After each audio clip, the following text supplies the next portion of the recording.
Welcome to the 1000 Days Sober podcast. I am your host, Lee Davy. I am not an alcoholic. I refuse to be anonymous. I am someone who doesn't drink alcohol. And I spend every waking moment in my life helping other people do the same, like right now. Booyah! Get in there. So today we're going to talk a little bit about anxiety. In the Strive Method for Addiction, our 6-month powerhouse of an experience designed to help you become someone that doesn't drink alcohol and live consciously, there is an assignment where we talk about anxiety in the thought phase. And a striver recently wrote a very long response in her homework assignment around anxiety. And I just thought I would spend a little bit of time, with her permission, of course, just going through her homework assignment and giving my opinion, giving my learned opinion, and some reflections that I think might help you out there if you are also struggling for anxiety. Because very often, anxiety is a major, our failure to deal with it effectively is a major reason why we drink alcohol. So definitely something worth talking about. So right at the top of this beautiful person's homework assignment, she said, I didn't used to think I was anxious, but now I realize that I am, and that I've been using alcohol to mask it. Now that is a really stunning realization right out of the gate, right? That shows an acute sense of awareness. Now, awareness and open-mindedness is really important if we want to be someone that doesn't drink alcohol and live a conscious life. It is a skill that, if we're not living consciously and we are stuck in the matrix, that we likely have not developed to its true potential. Okay? Having an open mind is above the line behavior. It is conscious, it is presence. Having a closed mind is below the line behavior, right? So having that open mind allows you to be like, oh, hang on a minute. Am I anxious? Am I not anxious? Let me ask somebody. Let me ask myself. I wonder if I am an anxious person, right? Really important. So I didn't used to think that I was anxious, but now I realize that I am, and I've been using alcohol to mask it. Number one, we are all anxious. Everybody is. So it's not a question if I didn't used to think I was anxious or not, but doesn't that in itself say something about society? Just that one sentence. And very often, as a coach, I can find some really big gems, some big learning opportunities in the real nuance, in the writing even. So I didn't used to think I was anxious. That fits into the stereotype, the paradigm that we have, that people are either black or white. They're either anxious or they're not. But that's not the truth. The truth is, when it comes to anxiety, is we're all in the grayness of that anxiety spectrum. And that is really good. Because what I like to teach people in 1000 Days Sober is our emotions are a superpower. We have, again, been taught likewise. So from the moment that we came out of the womb into this body screaming and kicking, into this world screaming and kicking, most of us have been told via feedback of various different mechanisms that expressing our emotion in any way is wrong. So we then repress it. It then gets stuck into our body and it causes a jam. All right? And as we grow up, we create safety mechanisms that prevent us from experiencing our emotions because we've learned that it's wrong, that we've learned that it's unsafe to do so. Okay? So this comes out in this saying, I didn't used to think I was anxious. It's a type, but we need anxiety. Anxiety is a byproduct of fear. Okay? Fear really, according to Carla McLaren in a great book, Language of Emotion, fear is intuition. So when we're feeling afraid, when we're feeling fearful, what is actually happening is our intuitive senses are being prickled. are being charged. And we have a wonderful opportunity to harness that power. But our societal conditioning around fear is that fear is bad, that fear is unsafe. And worry and anxiety are byproducts of fear. So worry and anxiety also become unsafe or bad. But fear, stroke, worry, stroke, anxiety, it is a superpower. Cara McLaren points to an author of a book around fear. I can't remember his name now. And she said that he interviewed countless people who had been the victims of violent assault. And a high percentage of them felt intuitively that something was going to happen way before it did. That is fear. That is intuition. Those of us who are programmed and trained that fear is not bad, that fear is good, and we've learned how to channel fear effectively and discharge and ground out the unhealthy aspects of fear and to harness the positive elements of fear, the intuition, the clarity, the focus. In those instances where violence is just around the corner, we usually can avoid it. If we are not in tune with our fear, if we don't think it's a superpower, if we do think it's a bad thing, we're likely the ones who end up in that violent altercation because we ignored our intuition. We interrupt this broadcast to bring you a very important announcement. If alcohol cravings are kicking your ass from here to kingdom come, then you will be interested to learn that right now we are running a 12-day free workshop, Alcohol Craving Secrets, a 5-step plan that will change your life. You don't have to pay anything. All we ask is you show up, you type a few words in your keyboard every day, and your life will change. If you are interested in learning more about joining this fantastic group, then please email us at 1kdaysober@gmail.com and we will help change your life. Over and out. I now realize that I have been using alcohol to mask it. Wonderful, wonderful realization. Because any emotion, think of human beings as in and out creatures, right? So we breathe in oxygen and we breathe out CO2. We drink golden milk and we pee it out.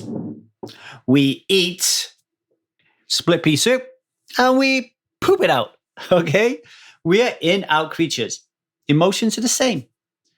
Something happens to us, okay? And we have a thought or something comes into us, an experience or an action or a behavior. And then we have an emotion.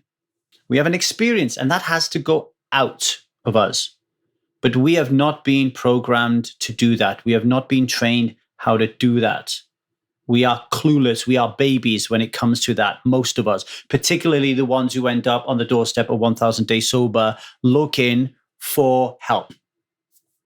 And yes, the pure, healthy use of fear, anxiety, and worry, and the channeling of those emotions, we need to learn to start from homeostasis to reach the apex of those emotions and that feeling and then get back to homeostasis naturally as a human being. Alcohol circumvents that and stops that from happening. So we have anxiety, we have stress, we have worry, we drink alcohol, we numb out and actually kind of black out and we think it's done the job, but all that emotion is now stored in the body. It hasn't gone anywhere. So it starts to fester and become toxic. That's one night. Imagine if you're using alcohol as a way to circumvent those feelings every day. Imagine if you're doing it to, circumvent those feelings for decades. Can you imagine how much pent up, stored up, blocked anxiety and stress and worry and fear we have in our body?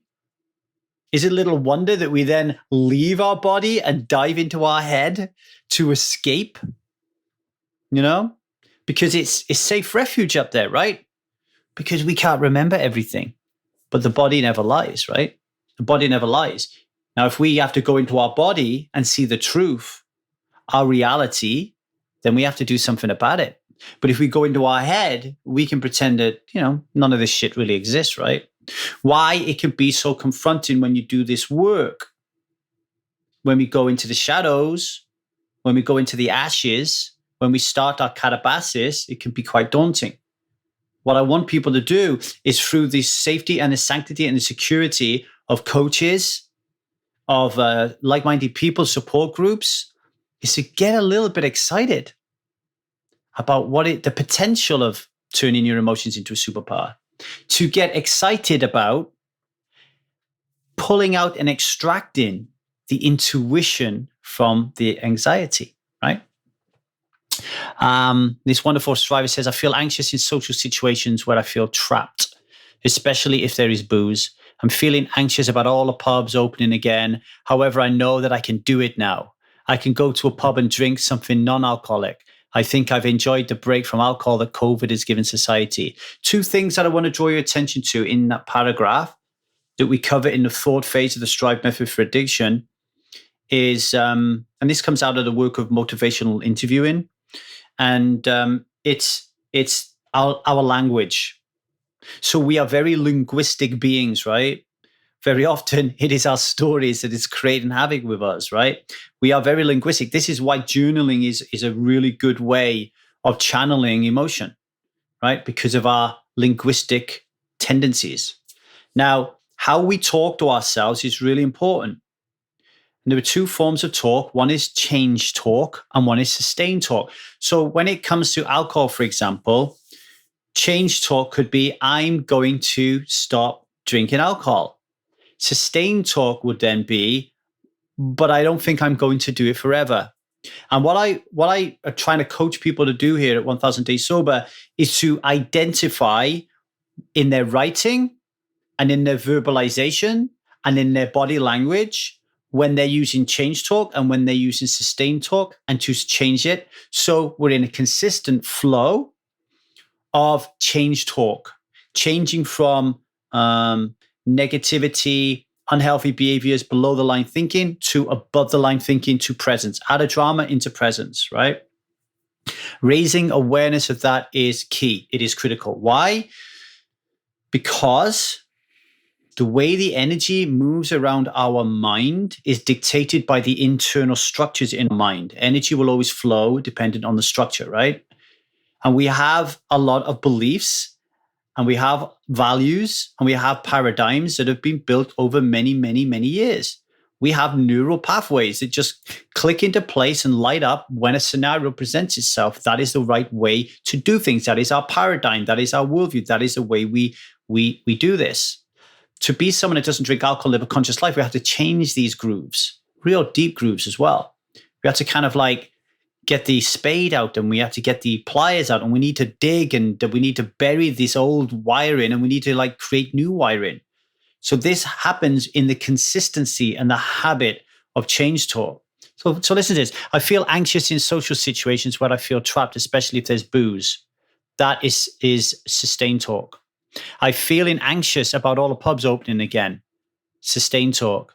However, I know I can do it now. Change talk. I could go to the pub and drink something non-alcoholic. Change talk. I think I've enjoyed the break for alcohol that COVID has given society. Change talk.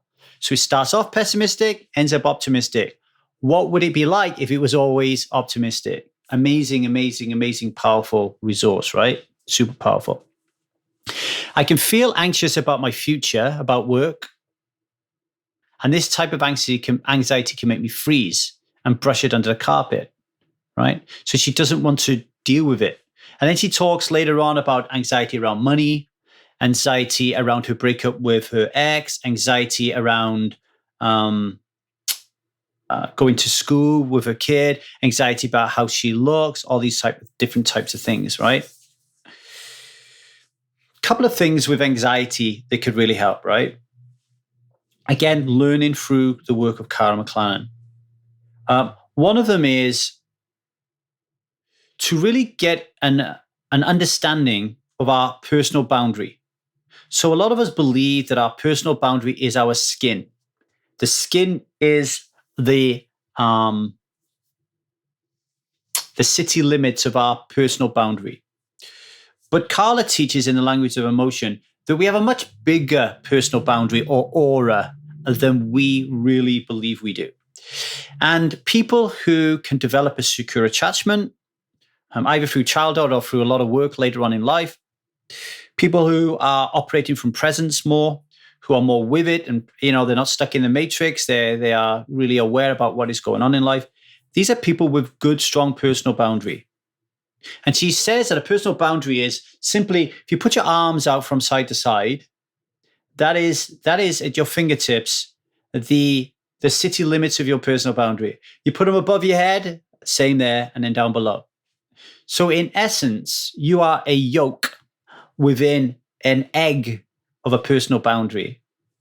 And Carla talks about erecting and strengthening that personal boundary when we're feeling fearful, for example, right?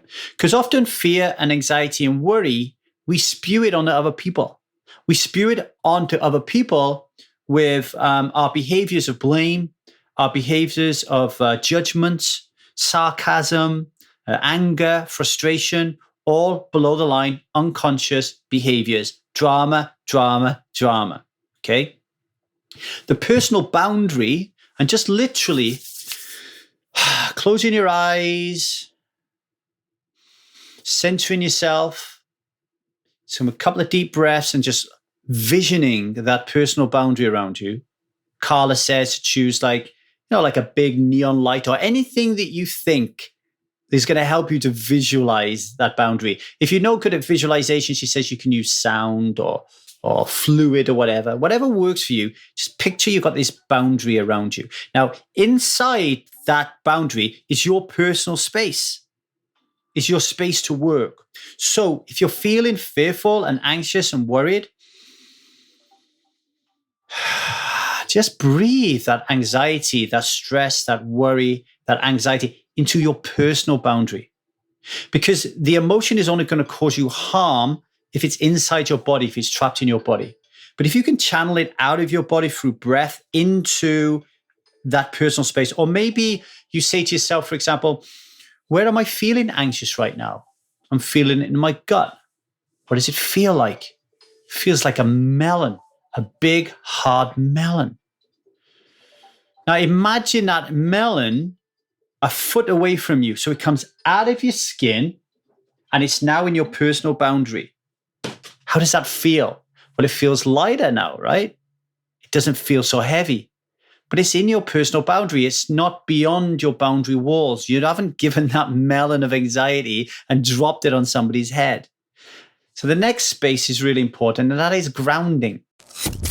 Warning, warning, warning. Do not do this alone. Do not do this alone. Resistance wants you to do it alone because it knows you will give up quickly. Become a striver today. For £40 per month, you will receive a family full of love and support who all know what it feels like to be in the arena duking it out with alcohol. Access to our forum, Marco Polo groups, and exclusive content never before seen anywhere in this world or any hidden in a parallel universe. So sign up today. 1kdaysober@gmail.com.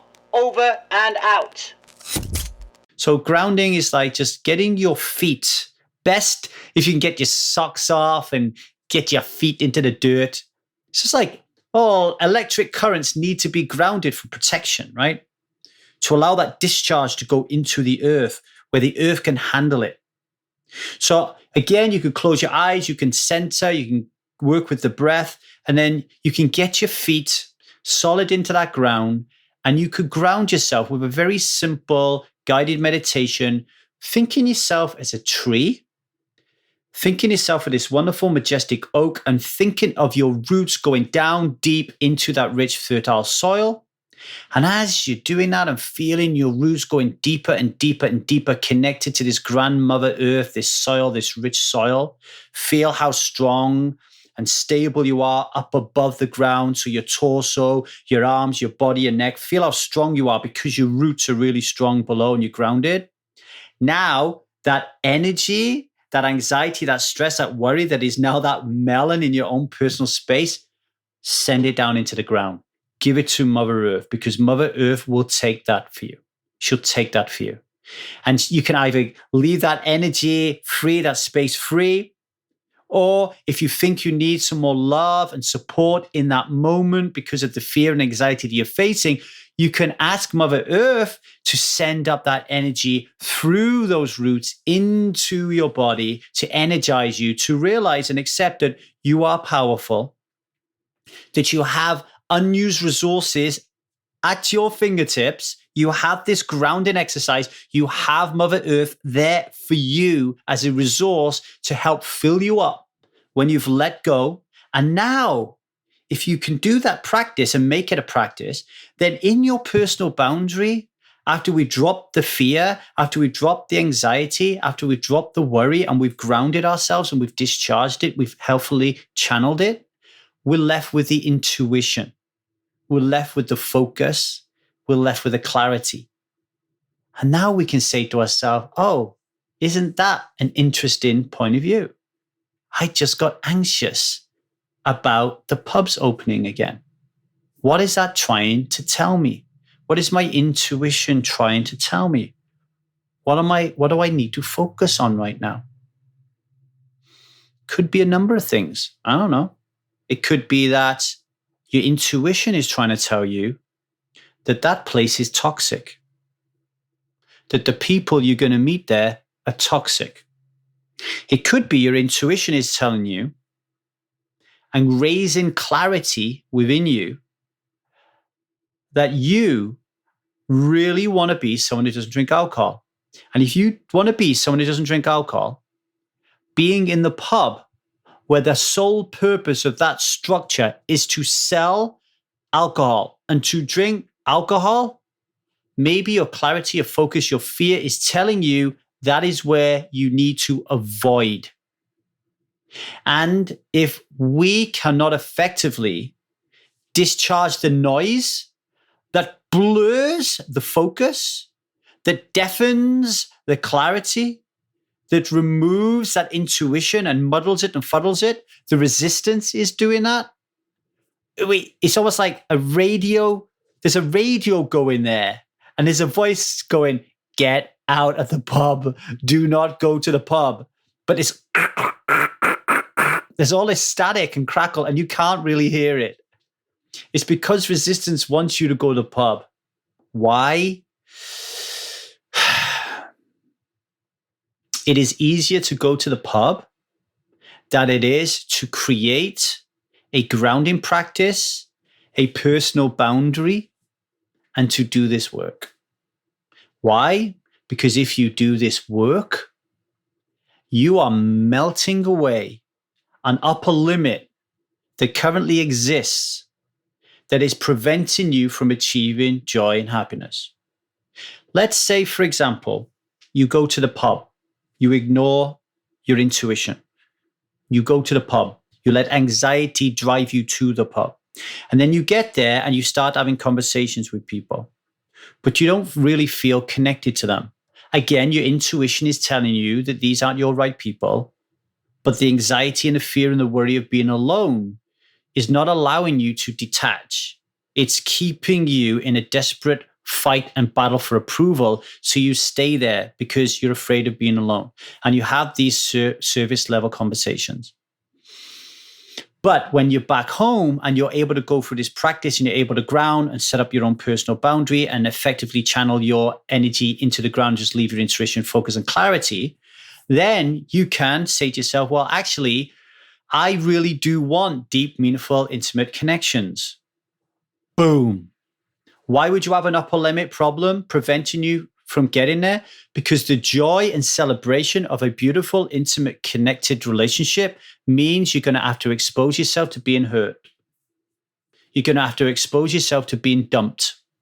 You're going to expose yourself to a man looking at your naked female body and not liking it. You're going to have to expose yourself as a man of having sex with somebody and only lasting 10 seconds or not being able to get an erection. Okay? You are going to have to expose yourself to getting hurt again or dumped because you have a track record of that. Maybe you have to expose yourself to being with another guy full stop because you was physically or sexually abused. So there's a limit there that prevents you from having deep conversations with people because you can't go through the perceived pain and suffering of vulnerability in order to make that connection. So we don't want to do the work. We don't want to read Cara McLaren's work and do these exercises and discharge the negative aspect of our fear emotion and keep the positive intuition, focus, and clarity. Because if we do that, we will stay away from the pub, we will stay away from those people, and we will ultimately fall in love with somebody who will provide us with the very thing we're afraid of getting.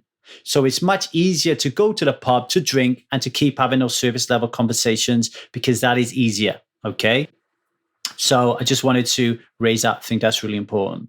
Lastly, another really good exercise that Cara McLaren talks about when it comes to fear, stress, anxiety is conscious complaining, right? And what Cara says is, if you're in a house, obviously you don't want to be doing this when you're around your kids. Although I do think this is a wonderful exercise actually to introduce your children to, so they can do it as well. However, some of the things you would like to complain about might be of adult content. You don't want your kids to hear it. So that discernment is up to you. But I do think as parents, we should encourage our children to consciously complain. But let's say you're in the house. You could make an altar. Cara McLaren says she makes an altar of like things she wants to complain at.